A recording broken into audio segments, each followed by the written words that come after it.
Ano ang ginagawa ng narcissist na seaman? So pag-usapan natin ito, let's analyze. So bago ko ito ituloy, ipaliwanag, gusto ko lamang liwanagin na ang mga seaman ay bayani sa kanilang pamilya. Sila ay talagang matyaga. Sila ay dedicated, committed sa kanilang pamilya. So marami silang naipupundar, marami silang mga napag-aaral ng mga anak, maraming mga nagiging successful, mga professionals na dahil sa seaman. Kaya yung seaman, saludo ako sa mga seaman. Ngunit, merong mga napasamang bulok na kamatis sa mga seaman.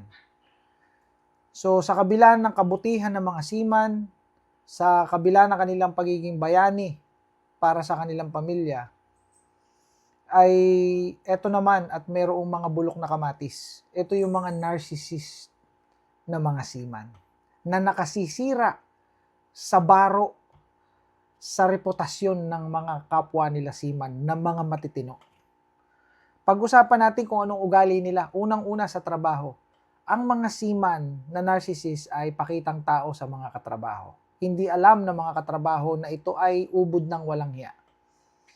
Ito ay akala mo'y tumutulong sa mga katrabaho pero behind, meron silang iniisip na magnakaw ng pwesto o manyapak ng tao para sila'y umangat. Kaya may mga narcissist na nasa matataas na posisyon sa barko dahil sa meron silang niyapakan o niyurakan doon na katrabaho.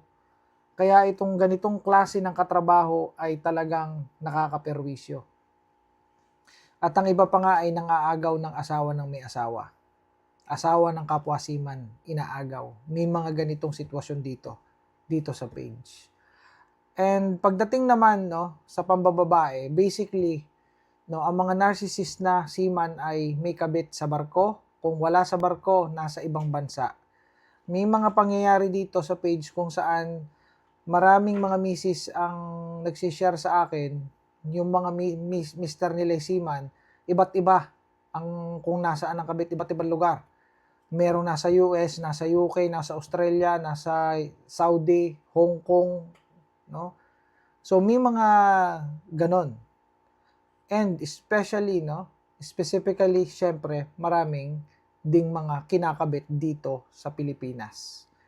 So nationwide and international tong mga pangangabit ng mga seaman, no? So, ganun ang ginagawa ng narcissist na seaman. Doon naman tayo sa pamilya. Etong narcissist, pagka ito ay sumampa ng barko, hindi na pinapansin ng misis. Sina-silent treatment na. Bakit? Siyempre, para magawa nila yung kanilang gusto sa barko na walang istorbo. Para naman, yung kanilang oras ay magugol nila doon sa kanilang kabit. So, si Mrs. Chapuera muna, nakababa na siya ng barko. So, nag-spend siya ng time sa Pilipinas. So, it's time naman na mag-spend siya ng panahon dun sa kanyang kabit. So, dun na i-entertain yan. Kaya nga nagtataka yung mga asawa ng mga seaman na narcissist na, Sir, bakit ganun? Pag nasakay ng barko yung aking asawa, ako hindi kinakausap, sina-silent treatment ako. Paano hindi kayo sa silent treatment? No? May ginagawang walang hiyaan doon. So, doon naman, magkakameron siya ng pagkakataon nga na ma-entertain or mga bet. Yun ang dahilan. Another one, pag umuwi ang mga seaman na narcissist, grabing magpainom yan. Sky's the limit niya magpainom. 5 kahong Red Horse, 5 kahong San Mig Light, 10 andoks, ganun magpapulutan, may mga kung ano-ano pang mamahaling alak. Sky's the limit. One day millionaire. Pasikat sa mga kabarangay. Siyempre, tuwan-tuwa naman yung mga kabarangay dahil nakakalibre. No? Nagkakameron sila ng celebration na walang gastos. And yung iba pa nga ay napakabait sa mga kamag-anak na namimigay pa ng pera. Pero ito, here's the catch.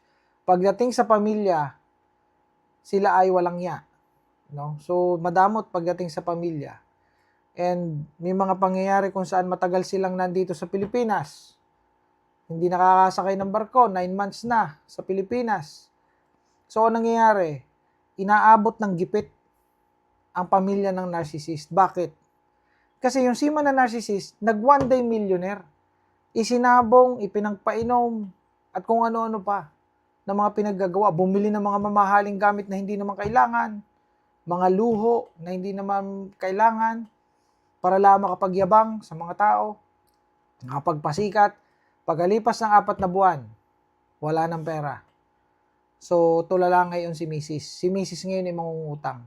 So, bakit ko na ikwento sa inyo? Yan yung kalimitang nangyayari sa mga seaman na narcissist Nagigipit yung pamilya, tapos mong problema yung Mrs. Dahil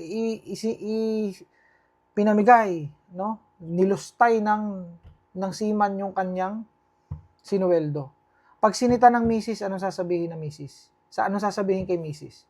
Sasabihin kay Mrs., wala kang pakialam. Pinaghirapan ko to sa barko, pinagpawisan ko to sa barko. Yun na nga Sabi ng Mrs. Pinagpawisan mo, pinaghirapan mo sa barko yan Dapat, yan ay iyong ginagastos wisely. No? Kailangan ay ginagamitan mo ng utak paggamit ng pera. Kailangan ikaw ay frugal. Kailangan ay wise spender ka. Kailangan ay nag-iisip ka ng kinabukasan. Hindi yung one day millionaire. So, ano nangyayari? Nag-aaway si Mrs. at saka itong narcissist niyang mister. Tapos may pambababae pang nalalaman ito. Ito yung pagka umuwi sa pamilya, no, konti lang ang ini-spend nitong seaman na narcissist sa kanyang anak.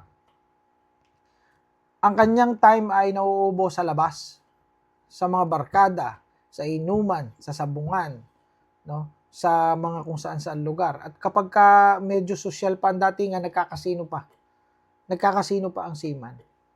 So lahat ng itong naririnig ninyong ito ay base sa tunay na buhay. Ito ay na-experience ng mga misis na seaman ang asawa na narcissist. Okay? So basically yan yung mga nangyayari pagdating sa seaman, no? Toxic ang seaman sa kanyang misis. Toxic ang seaman sa kanyang mga anak. Kaya kalimitan sa mga seaman na narcissist, malalayo ang loob ng mga anak. Lagi kasing ipinamumuka ng narcissist na seaman na kayo, pakain ko lang kayo. Kayo, paaral ko lang kayo. Wala kayong karapatang akong sitahin. Wala kayong karapatan na ako ay pagsabihan. Mga palamon ko lang kayo. Ganyan ang ugali ng seaman na narcissist. And at the same time nga, kasama na rin dito ang sobrang sakit ng ulo ng misis sa pambababae ng kaniyang seaman na mister. At napakarami pang ibang mga pinagagagawa ng mga seaman na narcissist na hindi ko na kayang ikwento dito dahil talagang madami. Okay? So ito, ulitin ko, ang mga seaman ay mga maaayos, no? Maaayos at mga mabubuting tatay, mabubuting asawa. Ngunit nalahukan lamang ng mga bulok na kamatis itong mga narcissist na seaman na ito. See you in my next content. Bye for now.